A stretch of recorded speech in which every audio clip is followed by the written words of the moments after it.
Good morning, students. 11th class, chapter number 8, and chapter name is Small Business and Enterprises. इसमें आज इस chapter का हम आगे कुछ पार्ट करते हैं, नेक्स्ट पार्ट करते हैं। सबसे स्टार्टिंग में है द डिस्ट्रिक्ट इंडस्ट्री सेंटर, जिसे शॉर्ट में बोलते हैं DIC। तो फुल फॉर्म आ जाती है district industry centres. District industry centres programme जो स्टार्ट किए गए वो 1 मई 1978 को स्टार्ट किए गए, और जो स्टार्ट किए जाते हैं हेल्प करते हैं जो स्मॉल स्केल इंडस्ट्रीज़ को डिस्ट्रिक्ट लेवल पर, जिला लेवल पर स्मॉल स्केल इंडस्ट्रीज़ की हेल्प की जाती है।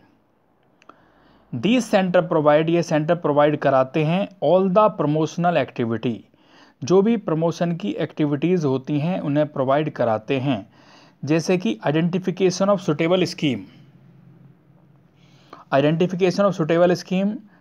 प्रिपरेशन ऑफ फिजिबिलिटी रिपोर्ट और अरेंजिंग फॉर क्रेडिट, और क्रेडिट किस तरीके से लिया जा सकता है उसे भी ये DIC सेंटर्स प्रोवाइड कराते हैं।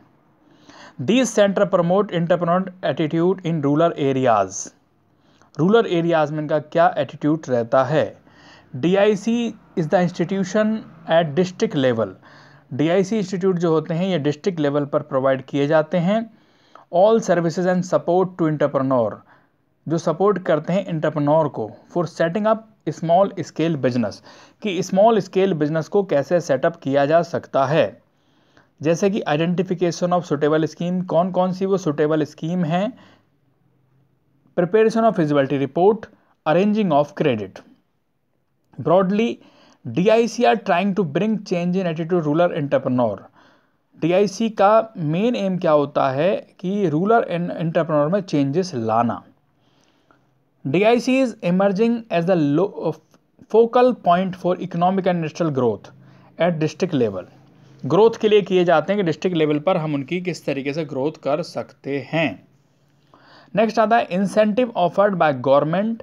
कौन कौन से इंसेंटिव्स हैं जो गवर्नमेंट के द्वारा प्रोवाइड किए जाते हैं इंडस्ट्रीज इन रूरल एरियाज में।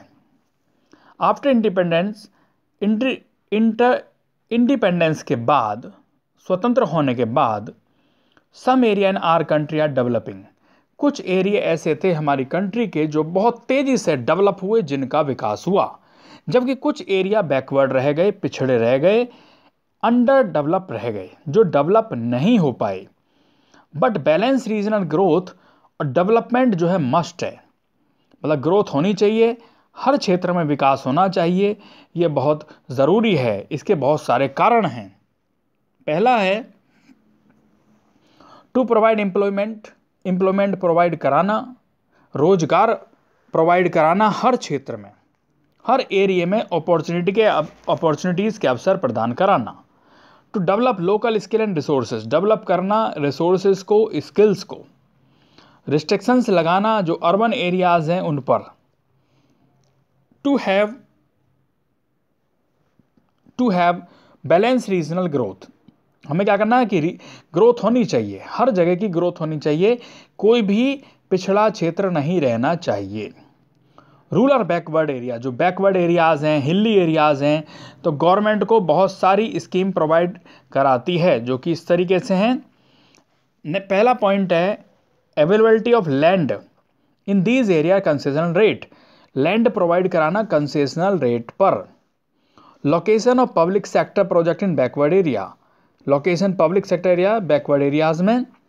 एस्टेब्लिशमेंट करना industrial state in backward area. Development of infrastructure का डेवलपमेंट करना, विकास करना। फैसिलिटीज़ प्रोवाइड कराना, जैसे कि ट्रांसपोर्ट की, बैंकिंग की, पावर की। ऑफरिंग टैक्स कंसेशन, टैक्स में कंसेशन देना located in backward areas. Finance provide कराना कंसेशनल रेट पर, पैसे दिलाना, फाइनेंस प्रोवाइड कराना, जिससे कि वो अपने इंडस्ट्रीज़ को सेटअप कर सकें। सब्सिडीज़ प्रोवाइड कराना टाइम टू टाइम सब्सिडीज़ देते रहना। कुछ सुटेबल ऑफर्ड हैं, जैसे कि transport subsidy for carrying raw material finish product in these area. तो ट्रांसपोर्ट की सब्सिडीज़ होनी चाहिए, क्योंकि रॉ मटेरियल आना है, फिनिश प्रोडक्ट आना है। कैपिटल सब्सिडी, कैपिटल में सब्सिडी मिलते रहना चाहिए।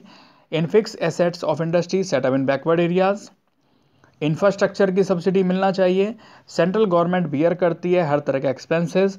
अगर आपको कोई इंफ्रास्ट्रक्चर लगाना है तो उस तरह की बेनिफिट्स आपको प्रोवाइड किए जाते हैं। Special programme for development of backward areas, special programmes होने चाहिए बैकवर्ड एरियाज़ के लिए। इनिशिएटिव बाय द गवर्नमेंट, जिनका इनिशिएटिव गवर्नमेंट को लेना चाहिए। तो इस तरीके से स्टूडेंट्स ये 8th number chapter small business enterprises आपका आज कंप्लीट होता है। तो ये आपको अपनी नोटबुक में स्टूडेंट्स नोट करना है। Thank you.